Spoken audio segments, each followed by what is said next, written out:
लोग कथा में श्रवण करे हैं पूर्व में। हनुमान गतिमान रतिमान मतिमान वर्तिमान, ऐसे हनुमान जी के कई भाई हुए, कई भाई हनुमान जी के हुए। और हमने पहले भी कहा है, जिसकी फैक्ट्री ना चलती हो, बहुत दुकान ना चलती हो, तो हनुमान जी के पांव का थोड़ा सा सिंदूर लेकर, यदि उस सिंदूर को किसी भी फैक्ट्री या दुकान में हनुमान जी के छोटे भाई गतिमान के नाम से अगर एक बिंदी भी सिंदूर की रख दी जाती है, तो वो दुकान और फैक्ट्री भी झड़के से चलना प्रारंभ हो जाती है। गतिमान हनुमान जी के छोटे भाई,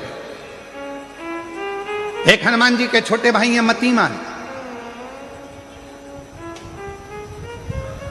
जब व्यक्ति डिप्रेशन में जाता है, एकाग्र चित्त नहीं रह पाता है, पढ़ने बैठता है पर एकदम मन नहीं लग पाता है, तो मतिमान का स्मरण किया जाता है, हनुमान जी के तीसरे नंबर के भाई का, मतिमान। और कहते हैं एक दुर्वा यदि मतिमान के नाम से शंकर भगवान की शिवलिंग पर चढ़ा दी जाए और उसी दुर्वा को वापिस लेकर आया जाए, अंधेरा होने से पहले, सूर्य अस्त होने के पहले, शाम के प्रदोष के पहले यदि उस दुर्वा को उस व्यक्ति को चबा चबा कर खिला दो, तो डिप्रेस हो रहा है, डिप्रेशन में है, चिंता में है, टेंशन में है, और उसका विवेक काम नहीं कर रहा, बुद्धि स्थिर नहीं हो पा रही है, या पढ़ने में मन नहीं लग पा रहा है, तो उसको आप एक दुर्वा मतिमान, हनुमान जी के तीसरे नंबर के भाई मतिमान के नाम से अगर खिला देते हैं, तो उसकी बुद्धि केंद्रित होना प्रारंभ हो जाती है और वो डिप्रेस से हटना प्रारंभ हो जाता है, मन स्थिर होने लगता है। मतिमान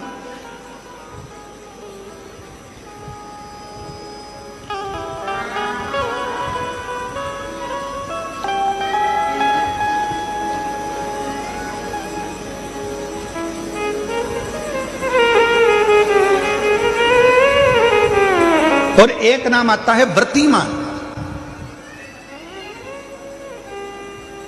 इसका प्रैक्टिकल तुम अभी यहीं से कर लेना, ठीक है? चलते चलते मालूम पड़े तुम्हारी पार्किंग यहां से आधा किलोमीटर दूर है, ठीक है? अरे बोलो तो जम के, आधा किलोमीटर दूर तुम्हारी पार्किंग है और तुम्हारी उम्र लगभग बहुत हो गई, मालूम पड़े तुम थोड़े वृद्ध हो गए हो और तुम्हारा घुटना दुख रहा है, तुम्हारी कमर दुख रही है, चलते चलते बड़ी मुश्किल से तुम कथा स्थल तक पहुंचे हो। अब मन में आ रहा है कि मुझे वापस पार्किंग तक जाना है, कैसे जाऊंगी, पाँव तो दुख रहा है। तो एक काम आज चलते चलते करना कि कहीं सीवर वाला महाराज झूठ तो नहीं बोल रहा है, तो प्रैक्टिकल करके जाना। क्या करोगे?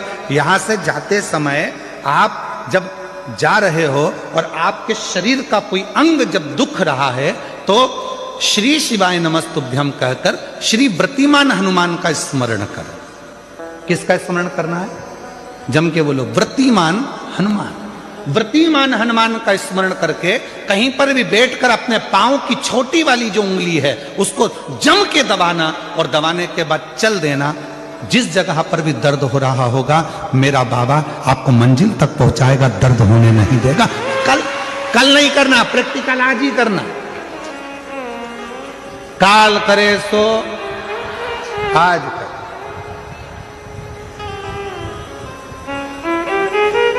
व्रतिमान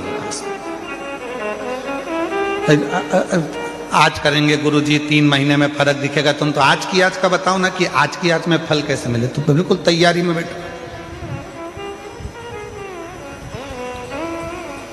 जाते जाते व्रतिमान हनुमान भगवान श्री शिवाय नमस्तुभ्यम का स्मरण कर कर एक ऊर्जा के साथ, ताजगी के साथ चलते जाओ।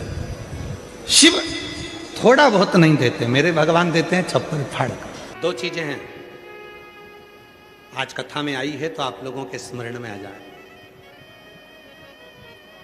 जिसके घर में औलाद नहीं है, संतान नहीं है, जो बहुत बीमारी से ग्रसित है, बहुत बड़ी बड़ी बीमारियां हैं, रोग हैं, तकलीफ है, ये 2 व्यक्ति जिसके औलाद नहीं है, कोई बीमारी से ग्रसित है, कोई बहुत बड़ी उलझनों में फंसा हुआ है, ये तीसरा। ऐसे व्यक्ति को जब शिव के मंदिर में जल चढ़ाने जाते हैं तो नंदी के सीधे कान में जल चढ़ाने से पहले अपने मन की बात नमः शिवाय, ओम नमः शिवाय, श्री शिवाय नमस्तुभ्यम कहकर अपने मन की बात नंदी के कान में कहकर फिर शिव जी को जल चढ़ाना चाहिए। और यदि किसी व्यक्ति को व्यापार खोलना है, कोई प्रॉपर्टी खरीदना है, कोई जमीन जायदाद का लफड़ा हो गया, कोई अदालती केस हो गया, कोई तकलीफ में फंस गया, कोई नौकरी नहीं लग रही है, कोई सर्विस नहीं हो रही है, कोई बहुत एग्जाम दे लिया 1-2 नंबर से दे रहा है, कोई कंपटीशन एग्जाम में नहीं निकल पा रहा है, तो उस व्यक्ति को पहले जल चढ़ाना चाहिए, फिर आकर नंदी के राइट कान में, सीधे कान में ही नंदी के अपने मन की बात कहकर वापिस अपने घर की ओर आ जाना चाहिए। दोनों में अंतर है, दोनों में। जैसे किसी नारी के गर्भाशय में अगर गठान हो जाती है, शरीर में किसी भी स्थान पर गांठ हो गई, कहीं चेस्ट पर गांठ हो गई, छाती में गांठ हो गई, उदर में हो गई, बच्चादानी में गांठ हो गई, या किसी पुरुष के किसी शरीर में गांठ हो गई, तो उसको क्या करना चाहिए? शिव जी के मंदिर में जब वो जाए, शंकर भगवान के मंदिर में जब नंदी के उल्टे कान में, नंदी के लेफ्ट कान में अपने मन की बात कहकर नमः शिवाय, ओम नमः शिवाय, श्री शिवाय नमस्तुभ्यम बोलकर एक दुर्वा शिव जी को चढ़ाकर जल समर्पित कर देना चाहिए। पहले बोलना है, फिर दुर्वा चढ़ाना है, फिर जल चढ़ाना है। आती समय उस दुर्वा को उठाना है, थोड़ा सा जल झेल लेना है, मंदिर के ही दरवाजे के बाहर उस दुर्वा को चबा चबा कर खाकर जल का आचमन कर लेना है।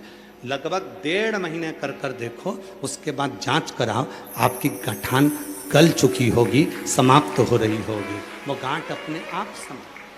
और कई लोग तो ऐसे हैं, उनको आज तक हनुमान चालीसा पढ़ना नहीं है, आज तक कोई चालीसा, चाहे गायत्री चालीसा हो, लक्ष्मी चालीसा हो, शिव चालीसा हो, पढ़ना ही नहीं आती, बस बैठ गए भगवान के सामने और पढ़ लिया आसन लगा के। नहीं नहीं नहीं, चालीसा पढ़ने का भी एक नियम है। अगर कोई लक्ष्य लेकर पढ़ रहे हो तो उसका एक नियम है। पूरी जिंदगी पढ़ते रहोगे तो भगवान की प्राप्ति नहीं है, पर लक्ष्य लेकर अगर पढ़ा है, आसन से जिस भगवान की चालीसा पढ़ रहे हो उसकी मूर्ति या उसका फोटो आपके सामने होना चाहिए। एक घी का दिया, अगर हनुमान चालीसा पढ़ रहे हो तो या तो घी का दिया जलाओ, वो भी गाय के घी का हो, भैंस के घी का मत जलाना, हनुमान जी कभी प्रकट नहीं होंगे भैंस के घी से। घी का दिया लगाइए अगर चालीसा का पाठ कर रहे हो हनुमान जी का।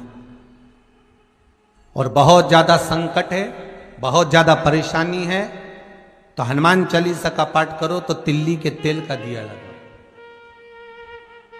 काली तिल के तेल का दिया, तिल का तेल का दिया, हनुमान जी के सामने आसन बिछाकर। बहुत तकलीफ है तो 3 पाठ प्रतिदिन करो, और एक आसन से जितने समय 9 बजे अगर आप बैठते हो पाठ करने तो 9 बजे ही बैठना है। 11 दिन तक प्रतिदिन 3 पाठ रोज करो। एक पानी का लोटा, कलश, तांबे का जल, अर्थात तांबे का लोटा हो, स्टील का लोटा हो, तुम्हारे पास जो कलश हो उसमें जल भरकर, एक सिक्का उसमें पटक कर, एक लौंग पटक कर प्लेट से ढक कर रख दो, और प्रतिदिन बस टाइम पर बैठकर पाठ करो। 11 दिन पूर्ण होंगे, जिस कामना से आपने पाठ करा है, बस वो सिक्का, वो लौंग कलश में से निकाल लो, जल का आचमन करो, और जिस काम के लिए करा है वो जल उस प्रयोग में ले लो। उस प्रयोग, किसी से बात करने जाना है तो वो जल पी कर जाइए, कोई से हाथ मिलाना है तो वो सिक्का, वो लौंग अपने